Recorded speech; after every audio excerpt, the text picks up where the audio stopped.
네, 오늘 오전 경제산업성이 우리나라 특파원들을 불렀습니다. 그 현장을 취재한 그 윤서령 특파원 연결해 볼 텐데요. 도쿄 전화로 연결해 보겠습니다. 윤서령 특파원 나와 있습니까? 네, 도쿄입니다. 네, 오늘 일본 정부 부처에서 한국 기자만 불러서 별도 브리핑이 있었다고요. 네, 오늘 오전 일본 정부가 수출 규제 조치를 발표한 뒤 처음으로 한국 기자들만을 상대로 설명회를 실시했습니다.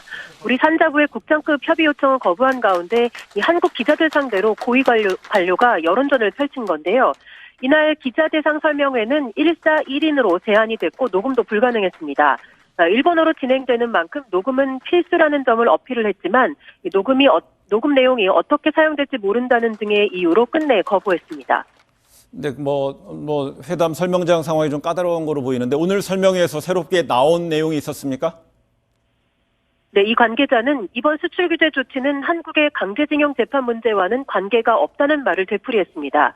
하지만 발표 이후 세코 경제산업장이나 스가 관방장관이 이 강제징용 문제에 대해 G20까지 답이 없었다고 하지 않았느냐는 질문에는 명확한 설명을 하지 못했습니다.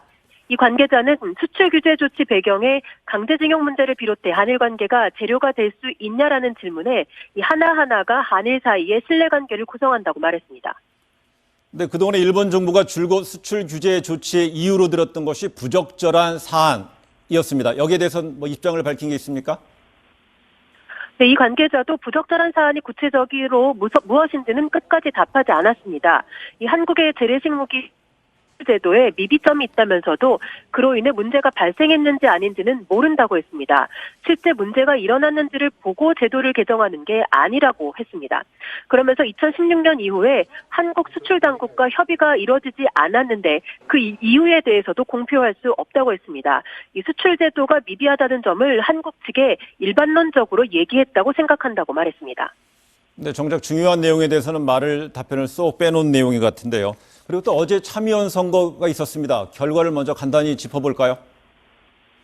네, 어제 123석을 놓고 다툰 참의원 선거에서 자민당은 열린여당인 공명당과 함께 69석을 확보해서 과반을 확보했습니다. 하지만 개헌을 추진하기 위해 필요한 3분의 2 의석을 확보하는 데에는 실패했습니다. 네, 그렇군요. 개헌은 아베 총리의 평생의 염원이라고 불렸습니다. 앞으로 개헌 추진은 이번 선거 결과 어떻게 좀 연결해서 볼 수 있을까요? 네, 아베 총리는 의석 3분의 1을 확보하지 못했지만 개헌 추진의 의지를 굽히지 않았습니다. 이 아베 총리는 어제 일본 언론 인터뷰에서 기한이 있는 것은 아니지만 내 임기 중에 어떻게든 실현하고 싶다고 말했습니다. 실제 아베 총리는 이번 참의원 선거운동 기간 동안에 무려 74곳에서 개헌을 내세웠습니다. 이 참의원 선거를 계기로 개헌 논의에 다시 불을 붙이겠다는 생각이었습니다. 하지만 개헌선조차 확보하지 못하면서 2020년까지 개헌을 실현하겠다는 아베 총리 구상은 사실상 어렵게 됐습니다. 의석이 늘어난 야당이 개헌 논의를 더욱 반대할 것이 거의 확실합니다. 네, 지금까지 도쿄에서 윤서령 특파원이었습니다. 수고했습니다.